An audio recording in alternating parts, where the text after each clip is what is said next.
it seems like the game is more geared towards competitive. Because even though the campaign maybe not have been as hard and like the legendary Pokemon isn't as hard to get, probably, um, it's easier to breed. It's easier to like get these Pokemon that are competitive ready, which I think is very healthy for the competitive scene because otherwise the only people who'd have success competing were those who could spend hours and hours and hours breeding and getting all the actual, Yeah. competitive ready Pokemon. Jammon, yeah, Jammon. I hope you like a Jammon too. Welcome, everyone, back to Jammencast. I'm Jammon. It's been good. I mean, I'm having a great time playing video games, playing World of Warcraft mostly, playing a lot of Call of Duty recently, Modern Warfare, Warzone. They got the Black Ops Cold War thing going on, and they're changing everything up. So in my life, video games are good.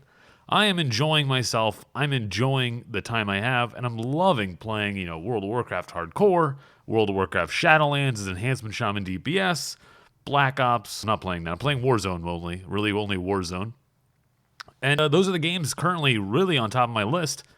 But today, I got some opportunity to talk with my cousins today. Or, well, it wasn't today. It was recorded earlier. But Goomer22, Sakimoto24 as they go online, we're going to be talking with them about Pokemon, specifically Pokemon Sword and Shield.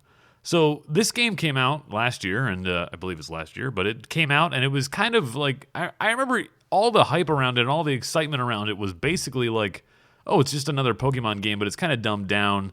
They had the Pokemon Let's Go Pikachu, Pokemon Let's Go Eevee, and it wasn't all that exciting, right? Like, you were like, cool, interesting, Pokemon's good. Maybe I'm just too grown up for it. Maybe I have outgrown Pokemon. But honestly, after talking with them, kind of want to pick it up, kind of want to go check it out. So they wanted to talk to me about the competitive Pokemon scene and what they've been doing, and basically their video game history as well. Obviously, as Jammencast, we always going to go into a little bit about every single guest, where they came from, how they started playing video games, where it's all going. But I'm excited now to have them on. So without further ado, we're going to shuffle on over there. Hope you guys enjoy the show.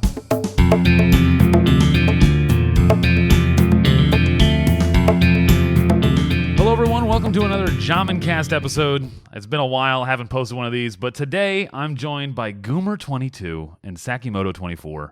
We are going to be talking about video games, as we do here on the Jammencast. And so I'm excited to have these guys. It's the first dual interview I've ever done. We're going to be talking about video games. And what's great about this show, what I love talking about is it's this introduction to someone in their life and their how they were introduced to video games. And so having you two here is great because you're brothers, so you can check each other. So some people give me some BS story about how they started playing video games, and it sounds really great. But luckily, you're both here. You guys can bounce off each other. How's it going, guys? What's going on? Hey, what's up? It's going well. Yeah. So I'll start off with the first question. The first question that I ask every person, normally it's one person that they can, kind of spouse off and go off in La La Land. And I'll shoot it to Goomer22 here. I'll ask you first. What's the first video game you ever played that left an impression on you? I feel like for me, it had to be Donkey Kong 64. It was at my cousin's house, and I remember them playing it, just like one of the early levels, and then they would let us play it and try it out, and I don't know, it just had like this huge open world, and you got to swap between the different monkeys and stuff, and it was I don't know, it was just incredible. Something I hadn't really seen before. That's like the first time I really remember just being amazed by a video game. It might even be the first one I saw. I'm not really sure. Yeah, I always have that caveat of like the one that left an impression on you, because of course we could have all played we might have played Snake on our phone or something. I don't know. I guess we didn't have phones, Sure. But whatever. We could have played some kind of pinball machine or something. But the one that really stuck on you. What about you, Sakimoto? I don't know how to, these names. I'm trying, because I know you guys in real life, so I know these guys in real life. So I'm trying to get okay. But Sakimoto24, how's it going? What's your first game that left an impression on you? I would say, and there's a few that really stick out, but I would say I would have to go with the old Sonic the Hedgehog games on the Sega. Okay, yeah. Genesis. You were one of those Specifically guys. Sonic. Yeah, I mean, I was hooked on those games like crack as like a 5-year-old. I mean, it was like um, I wasn't allowed to. I remember playing it at, I think it was definitely a cousin said. I think it was Lars and Craig, and Yeah. I just remember being so addicted to it. And then I ended up getting a Sega Genesis, and I was so excited. And I remember, like as a 5-year-old, I would try to wake up like 4 in the morning or like 2 hours before my parents would, and just sneak downstairs and play Sonic for a couple hours before anyone could. I mean, no, that's You guys were the yeah. edgy That family. You had the Genesis, man. We were stuck with the Super Nintendo. It was like the family friendly console. Sega was a little too edgy, man. He was a little too cool, a little too interesting, I think. was it. Was it? I didn't know it had that in. Yeah, all the kids I knew that my friends personally that had Sega and had Sonic, they were kind of like the bad kids to me. They were like, "Whoa, look at that, man! He got Sonic. Was he gonna go smoke in 5 years? Like this guy is crazy." I never knew that. Sega kid.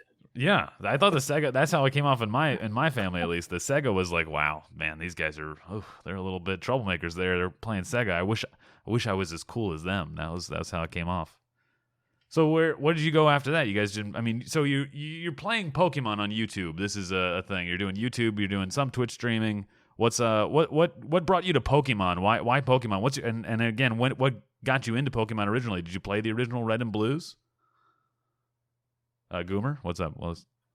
Yeah. So, like you said, we're brothers, and so Sakimoto, he had the Game Boy game first. He had the blue version, so I would have to play his. That wasn't. I didn't get started officially until Gold. But yeah, we love playing on the Game Boys, like on road trips. We would go on big road trips to see family, like 8-10 hours, and we would just be Game Boying the whole time, as long as the Duracells lasted. and yeah, I mean, it was super fun. I remember even before we had our own games, our sister had a red version, and like she had her own save file, so we couldn't save over it. So we had to, like, however long we had the game away, like an hour, we could play and get as far as we could, but then we were never allowed to save our game. We would just have to just restart, and that way we didn't save over hers. It was weird because yeah. You're actually the second person to come on here that said they had to do that with Pokemon. That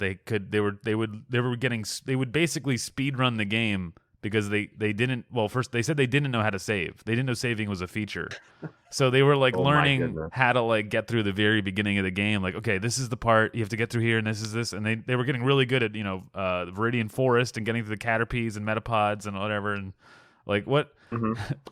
It's funny to hear you say that. Yeah, that's basically what we would do, and it was it was just wild to think that now, and even now, there's no way I would just play a game and just throw away all my progress. That just sounds weird. But as a kid, you're just anything to get to the second gym leader, the third gym leader. I want to do it. What was your do you remember your first starter? Did you guys we'll go with Sakimoto. What do you have your first starter Pokemon that you ever chose? I was I believe I was Squirtle all the way. Yeah, I was definitely Squirtle. A Squirtle boy? Okay, Goomer. I was a Charizard guy for sure. Squirtle and Charizard. Charmander. Well, I guess not opposites because Charizard loses to Squirtle. Okay. God, the Pokemon. I'm just trying to remember the Pokemon rules. They're not opposites. They just literally counter each other. There's like a triangle of one is just better. Yeah. Okay. So why Pokemon now? What are you doing in Pokemon? Can you explain what's going on and what brought you back to it? Yeah. So I'm pretty sure that me and Goomer and I we kind of followed the same narrative as far as playing Pokemon when we were younger, and then also getting back into it now. We had it many days back in the day. We'd be playing Pokemon, talking about Pokemon. We just loved it as kids. I think we probably played it up until we were in high school, and then I think we dropped off a bit. We'd play the Game Boy games, and it was nice because we always had someone to battle against and talk about it with. But then, so we kind of just dropped off from Pokemon altogether, and we had a Nintendo Switch. or I guess I had a Nintendo Switch, and I saw that there was a brand new Pokemon game coming out. I hadn't played Pokemon in like 4 generations of the game, and I was like, you know what, screw it. I'm just gonna buy this game, and I'm not gonna look up any information on it. I'm just gonna dive in like a little kid, knowing nothing about it, Yeah. and just play through it. Um, and so, I mean, that's what I did, and Goomer ended up getting a Switch and doing that same thing as well. Um, and that was a lot of fun. We kind of did that, and then we kind of, after sort of beating the game and whatever, we discovered the realm of competitive Pokemon. And now that's what we're really sort of getting into, or are into already. I've never heard of competitive Pokemon. So I've heard of like the online. There's like an online website I've gone to before where you can like create a team and like get perfect IVs and get all that stuff and then just battle people. But in the actual game, in like the Nintendo Switch game, there's a competitive scene for Pokemon. Yeah, absolutely. They've been having worlds, I think, for Pokemon since like I want to say 2011 or something like that. They've had it for a while. And again, like when we were kids, we knew none of this, but we just found out about this. And obviously this year during COVID, they didn't have Worlds, but they've been having some big online tournaments called the Players Cups. They're like international tournaments where you play in like almost like a ladder system.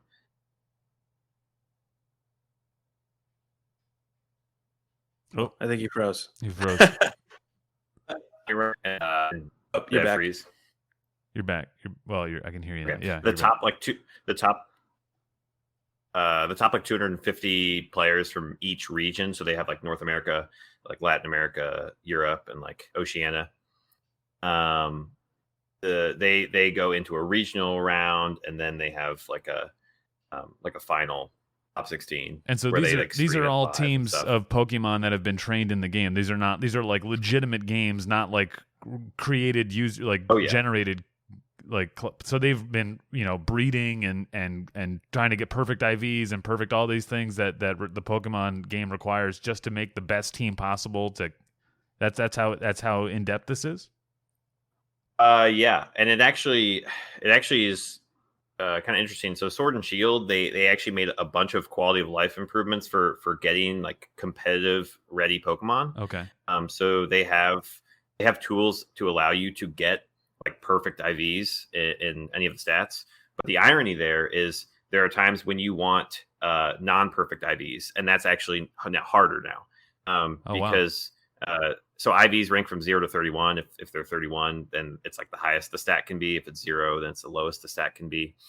So, for example, there's a big thing in Pokemon is speed control, and the fastest Pokemon I've already played. But if you haven't played in a long time, there's a new mechanic called Trick Room, which reverses the speed order, and so. Sometimes people will utilize Trick Room in competitive matches. So sometimes you want really slow Pokemon. So you want a 0 in the speed stat. So if you want that, you're going to have to do soft resets and catch a legendary, check if it's a 0 speed, and then reset and keep doing that. You might have to do that for 8 hours for a specific legendary or something. Wow. If you're breeding, you can just breed it. And that usually doesn't take too long if you know the breeding mechanics and how to manipulate it to get that 0 speed. How many Dittos are currently in breeding material out there, and do we have to start like a fund to free these Dittos? Because I feel like we're abusing them, or do you think they just really enjoy their work at the breeding farms? Yeah. they do their job very well, and I think they're well appreciated in the community. So okay, they're appreciated. They're known. They're heroes. They're heroes out there doing work. They are heroes, and like Goomer said, like it's a lot easier to breed the Pokemon nowadays. So like there are items you can actually use that will just like bump up the IVs to like the max. Okay, so is this like Magic the Gathering where you can say, hey, I have a red-blue deck, and then you're like really, exactly what you're doing, and then like how it plays? Is there different Pokemon teams that are better than other teams? Like obviously, is it still like a triangle in the fact that like, okay, I'm going to make a team, and this team is not perfect against every other team, but it will dominate these 3 other teams, and then just hope I never run into the one ghost team or whatever. I can't deal with ghosts. Like, is that a competitive thing, or are these teams really well rounded? What do you see at the top of the competitive Pokemon scene? Like, is it really well rounded teams or very focused?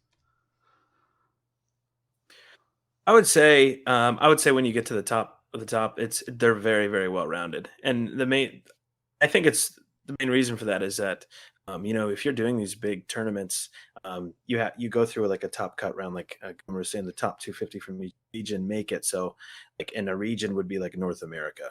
So, if you want to make that, you're going up against all sorts of different opponents, and you just want to have a pretty good record to be able to move on to like the top cut. But then once you get to the top cut, I mean, you pretty much have to win out, and you're doing like best of 3 sets, so you can lose games.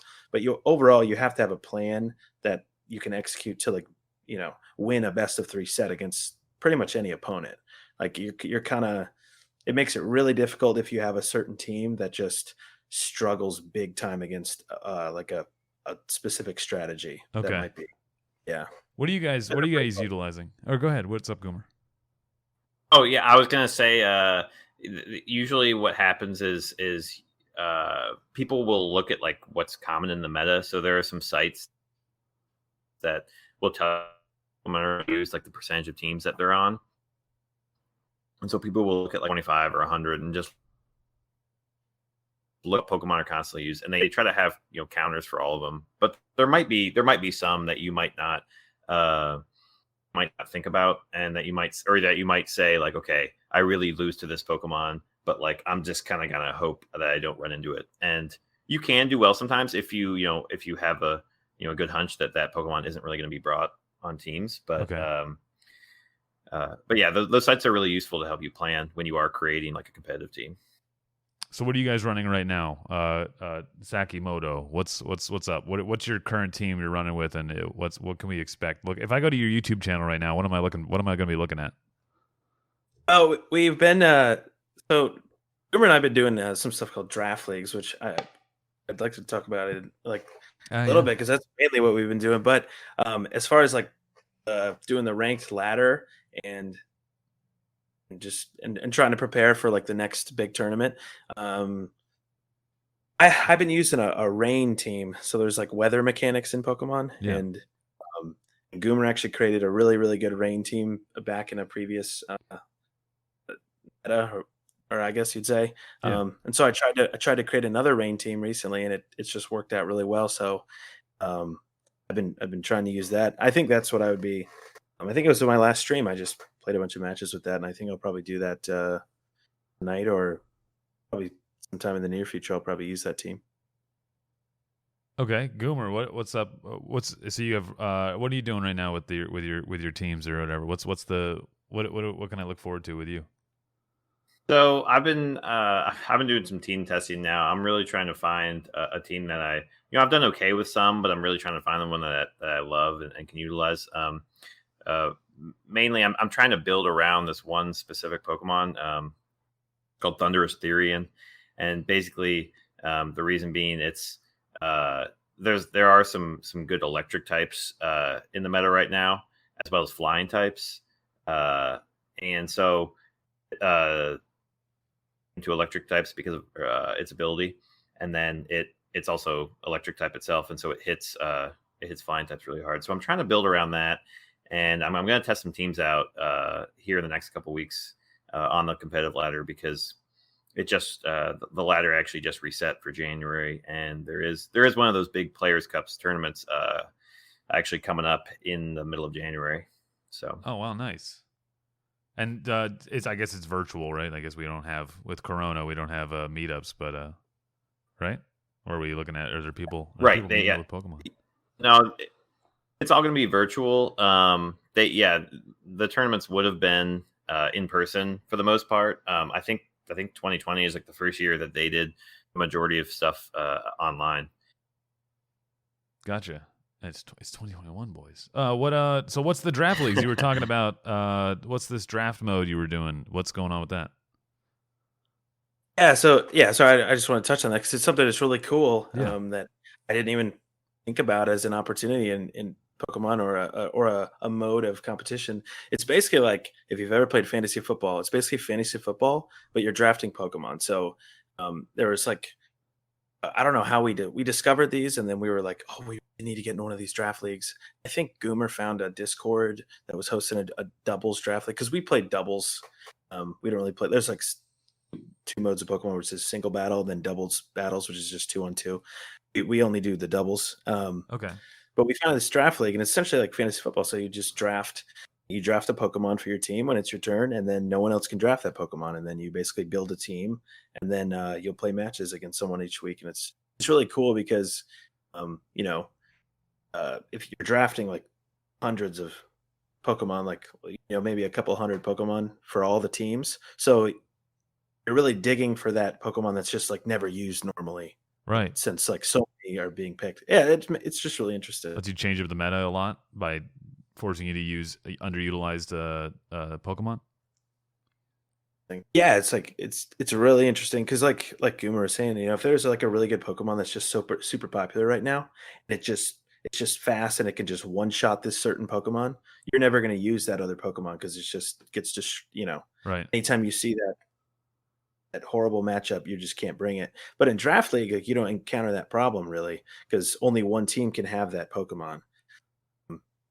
It's just it's a lot more interesting in that regard. Gotcha. What's the first Pokemon to go in a draft league? What's the number one Pokemon right now that you would say that people are like, oh, we need this. That's our top guy right there. Is it Charizard? Is it Squirtle or Blastoise? I guess. I would say it's probably. I would say it's Gmax Rillaboom. Which is the grass starter from this generation. Wow. They give it a really, really good ability, and and it matches up against a lot of Pokemon. It's one of those where you definitely have to have an answer for it if it's on. Oh, we're losing you. Losing you, Goober. We're losing you. No. You're back. If I turn off, yeah, it might be easier if I turn off the Twitch. Yeah, it might go. Okay. I should have plugged in the Ethernet. But yeah, I would say Gmax Rillaboom. Another thing about there's like a new mechanic in Sword and Shield called Dynamax, and it's basically like you give a Pokemon double health and increase its move. Like it's not always the same, but it's like increases the power of its moves by like 50, which is usually like a 1.5 boost. So you double its health, give its moves around like a 1.5 boost, and you get 3 turns of that. And so each team gets to do that for once during the game. And so that's kind of the new thing this generation, and that's what's really spiced up the meta, I would say. Yeah. And last one, it was Mega Evolutions, right, where you could change Charizard into Charizard Y or Charizard X or whatever. Yeah, so they don't have that anymore. They took away Megas. They took away. There used to be this things called Z crystals, I guess, which would power up a move. And I guess they took a little bit of both features, right? So now you can just Dynamax, increases the health and increases the move power a little bit, and you get 3 turns. And they have some Pokemon actually have a separate form, and they call that. So most Pokemon just Dynamax, but some Pokemon have a form called Gigantamax, and that's all that is it's the exact same, except for one of their moves has like a special power, and just that addition has given some Pokemon some really cool utilization because they have like multiple modes they can go. They can Dynamax, or they can have this Gigantamax form and kind of have an interesting tool that no other Pokemon has. Okay, is it like when you say Gigantamax, all I'm thinking is Whaler, or is Whalmer the giant, the giant whale Pokemon? Does he have a Gigantamax version where he's even bigger? He doesn't, sadly. Oh, he no. should. They should just make him. They should make him like 10 times the size of any other Pokemon. Yeah, he'll just take up everyone just gets pushed off the screen and the battle ends whenever he Gigantamax. Yeah. Like, sorry, Exactly. we don't have any space left. This is over. So are you guys going to compete in Um, this coming up tournament here? In yeah, this, absolutely. what do you guys think? Where have you placed at all in any of these old ones? Have you placed in any of these other tournaments? Is this your first one, or is this what are we looking at? So this is the third one. They've had one. They did one over the summer, and it was back in May. Was like the international qualifier, and I actually qualified for that one. So I was in like the top 252 of North America or whatever it was. And then you go into a double elimination tournament, and sadly I went 0-2 in that. Oh no. But well, I did take actually. So both games I went 1-2. So I took a game off of both opponents, but I made some bad plays, and I didn't have the best team either. But what was interesting about that tournament too was they started off the tournament with like the base amount of Pokemon that are in the game. And then they added a DLC that added in like 80 more Pokemon or something like that. And then you played the new tournament with this DLC, or you played the second round of the tournament with the DLC. So it was like really weird because Yeah. the prelims didn't like it was a totally different meta. So it was interesting to have to do that, but it was still fun. And then the second one, neither of us qualified, so I think we're looking for this third one as our big opening. Nice. I'm looking forward to seeing how it goes. I honestly didn't really know much about anything about Pokemon or the Pokemon meta until I'm talking to you guys. You guys were like, yeah, we're doing Pokemon stuff. And for some reason, right now it's huge on Twitch is to just open old Pokemon cards. And I thought that's what you guys were doing. I didn't realize you were actually playing Pokemon and like actually competing. People are just like opening Charizard first editions and freaking out. And that's all. People are watching it. People love to see it. So it's interesting to see that Sword and Shield has an active end game scene. End game's the wrong word. A competitive scene, because for some reason I was told, and the impression I got from Sword and Shield that it was a dumbed down version of Pokemon. That this was no longer like the like they said it was like Pokemon Pikachu. Let's go Pikachu and let's go Eevee was like just even farther step down, and then Shield was just like one little step up. So it's cool to see that there are tournaments going on, that there's international stuff going on for these events. Mm-hmm. Yeah, Dan, you can probably speak to that on why you think people's impressions are out of Sword and Shield, because I could totally see that. Yeah, so I think that's because they're I mean, like I said, we hadn't played like the past 4 generations of Pokemon. I think there's 8 altogether. So we played the first 3 when we were kids. A lot of fun, just like playing the games. Didn't know anything about competitive, and then we didn't play 4 generations, and then we pick up this game, and like I would say the campaign seemed really, it seemed pretty easy. And I don't know what you would even call it. I don't know the correct term, but like in a video game, I guess it was very linear. Okay. The campaign was very linear.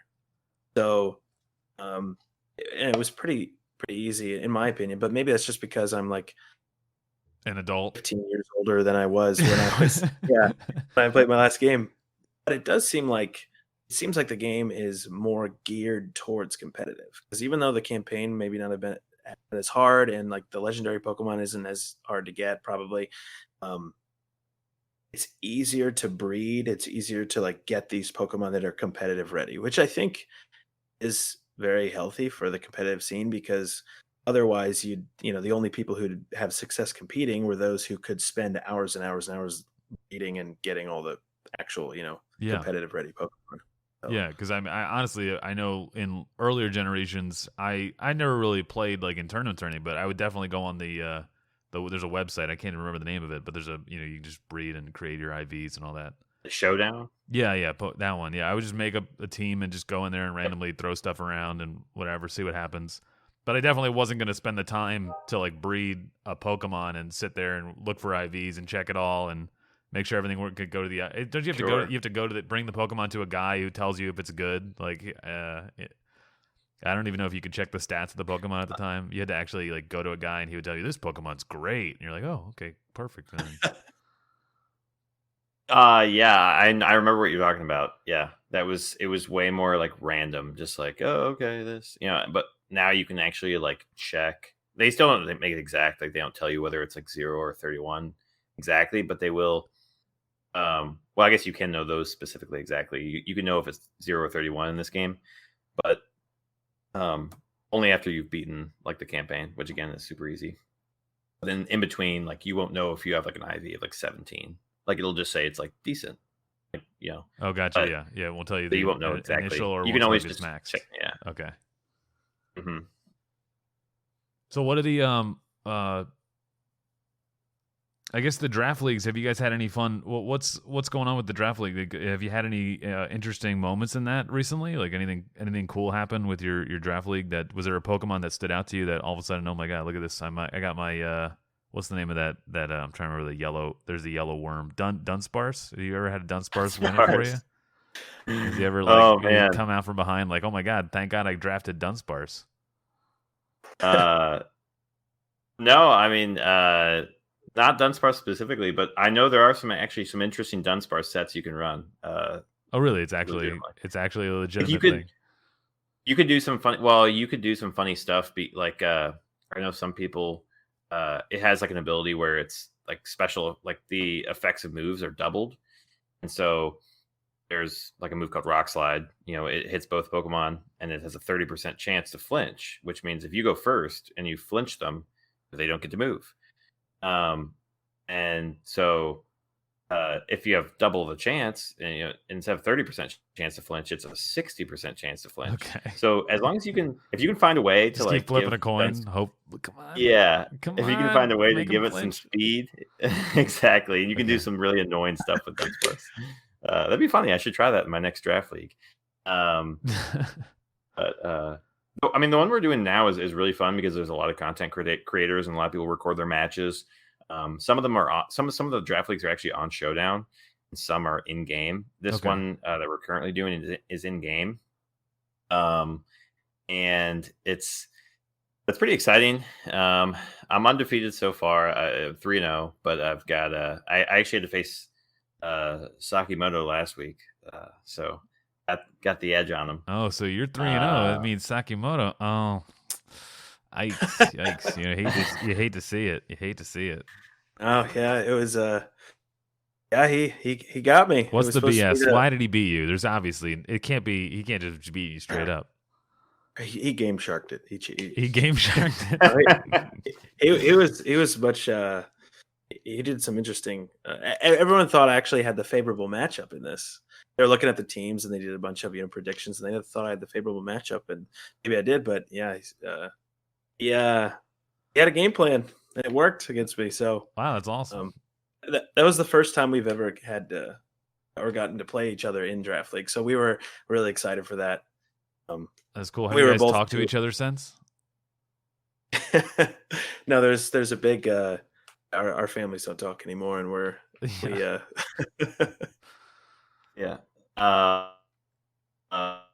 There was that. So we did before this draft league we're in now. There was actually 2 previous draft leagues we did on Showdown, which obviously makes it so much easier because you can just like create your team in 5 minutes, and just throw them together, give them the IVs. But it's really it was pretty interesting, and actually Sakimoto won both of those draft leagues. Wow, look at that. I don't know why I'm surprised. I'm just like, oh, wow, like you. I mean, I was surprised actually. It was like my first draft league. Yeah, and I ended up twice in a row or whatever. Oh, nice. What was the clincher? Was there a Pokemon you got that you were like, oh my god, thank God I got this guy. He's just wrecking everybody. There were a couple. One was the Pokemon Goomer mentioned before. In the first season that I did it, I did get that G-Max Rillaboom, who's essentially like this grass type gorilla, and he was really, really good and just really powerful. But then I also had another Pokemon called Milotic, which was like my secret weapon. So, yeah, they worked really well together. Everybody, I could tell when I would face my opponents that they prepared their team to like take on my Rillaboom, but I just had like this secret plan with my Milotic, and then I would catch him really off guard, and yeah, nice. It worked out really well. Yeah, when you get that big apex predator out there on the front line, they're not going to be looking at the little guy in the back that has the second counter to it. That's awesome, man. That's really cool. So you're going to be doing trying to qualify for this thing coming up in January. And then what's life going forward after that? I mean, I guess you don't know. If you win, then you're going to be like, walking around with your trophy out, and all the ladies are going to be all over you. It's going to be really tough. I don't know if you'll ever be on this podcast again. You can you just head up in the clouds. Okay. What's the future looking forward? Do you guys post every weekly, or do you post what's your YouTube schedule looking like? Or Twitch streaming? I try to do once a week. If not, I try to do like somewhere between once or twice a week. Just to kind of start things off. We're pretty new to Twitch. Yeah. And so I'm still learning things, and I want to still learn about how to make my channel, exciting and look, and have a good presentation, as I'm also trying to stream. So I'd say, once or twice a week, I try to put something out there and or stream a little bit, and then whenever I come up with a video idea, I'll get that out there. I don't know if that happens once a week, but that's the goal. Okay. Yeah. Just taking it casually and just putting out content when you can. I get it. Yeah. And are there any games you're looking forward to coming out? I know we just had. It's funny because I asked this question to like everybody that comes on, and almost everybody was like, Cyberpunk. Can't wait till Cyberpunk comes out. And then that game came out, and apparently everyone's like, it's just the glitch madness, and people are upset. Is there a game coming out that you guys are looking forward to? I heard they were like issuing refunds for that game, weren't they, or something like that? Yeah. I think it got taken totally, off the PlayStation Store because there was too many refunds going out for it, so they didn't want to sell it anymore on the PS. Wow. Didn't realize that. I think I haven't checked the release date or when, but I think there may be a new Paper Mario coming out for the Switch. Really? If it's not already out, I know I heard about it. I love me some Mario RPGs, man. This is so good. Yeah, that was a really fun game on the GameCube, I remember, and even the N64. Let's see. Oh snap! Is it already out? For Mario the Origami King, July 17th, 2020. It might already be out. I mean, I remember seeing it on like a Nintendo Direct. Like I guess it was over the summer. I didn't realize it was like that close to being released. It's already out. Wow, I haven't pulled my Switch out in so long. I don't have Pokemon. The only person I know has is my brother. My brother Vince has it, and he plays with his daughter once in a while. I think I don't know if he still does, but it's very interesting watching them. It's funny because you were like the campaign's so easy, and then I was thinking of my niece playing Pokemon. I'm like, yeah, I don't think she'll ever get through it. I don't think she has the patience or the wherewithal to get through it. So it's very interesting to see it. It's designed for so many age groups, and then the end game obviously is designed for adults. I assume that they're not designing it for children, for people at least people that can think a little more. Yeah, there's plenty of features that only competitive players would utilize in these new games. But I'm not sure, like, because I haven't paid attention to the past 4 generations of Pokemon, like Sakimoto was saying. I feel like they release a Pokemon game like at least every 2 years or something like that. I'm not sure if they release. Sometimes they'll re-release like an old game and put new twists on it. So like they had like the red and blue. Those were the first games, and then I remember for the Game Boy Advance, they like Fire Red and Leaf Green. Right. And it was like a reboot, but so I'm not sure if they're going to do that with. I've heard rumors that they're going to do that with the Switch of like. I think like Diamond and Pearl reboots, which I never played because those were the 4th generation. But that would be really cool because it would be like a fresh game. It wouldn't be like a reboot because I never played them initially. Right. That makes sense to me as a designer, right? Because then they get 4 years to make a new game, and they only have to have 2 years. Obviously, they're new games; they're designing it, but they don't have to make any like design decisions. Like, what is this layout of this town? Like, the town's already laid out. They just got to build it and make it in the new engine. So it makes sense to me as from a design point of a game designer. I'd be like, okay, we're just this 2 years from now we're making a remake, then 2 more years we'll make a new game, and then we have our teams working on it, so you have time to space things out logistically. Mm-hmm. Is there anything else you guys want to talk about? I feel like I've covered everything with Pokemon and stuff. Is there anything going forward that you guys want to mention, or is there any? Literally, the floor is open to you. And you can shout out your YouTube channels, your Twitch streams. This is the time to go. Sakimoto, go ahead. You want to go first? Sure. I mean, my YouTube's Goomer22. I'm gonna be playing some draft leagues, and I think draft leagues is actually a cool way to get into Pokemon because, I mean, it doesn't matter if you lose or win. You still get to play the whole like season, and you get to try out a bunch of different Pokemon. And the other thing is these like the Discords that host these draft leagues. Most of them are pretty helpful. Like people will give you help on like building your team and learning VGC. VGC is doubles. That's what the main competitive mode of Pokemon is. Yeah, I'm gonna hopefully be putting some ladder videos out there and probably record my matches for this Players Cup tournament coming out. So be on the lookout for that. Yeah, nice. I'm looking forward to it. Honestly, I want to see these matches because you guys seem to get all this all this time and attention. It's funny because I put so much time and attention in World of Warcraft when I play, and I'm hearing about Pokemon and I'm like, oh, there's so much. I don't have time. I don't have enough information. I have to. So I'm just gonna sit back and watch your video because I won't be able to figure it all out. So that'll be good. I'm excited to see it. What about Sakimoto24 out here? What's going on? So what you're saying, what you just said about Pokemon, that's how I feel about like World of Warcraft and a lot of other games. It's like I'm not just playing these games, I'm studying. Right. I go to the study and I have to, my YouTube channel and my Twitch handle is the same as Sakimoto24. I'm trying to do more stuff with competitive Pokemon, like just climbing the ranked ladder and doing things like that, and sometimes Goomer and I will make a goofy video. Like we made a Christmas themed Pokemon team. We took it online. Probably shouldn't have won any games, but we did. Maybe we should. It was decent.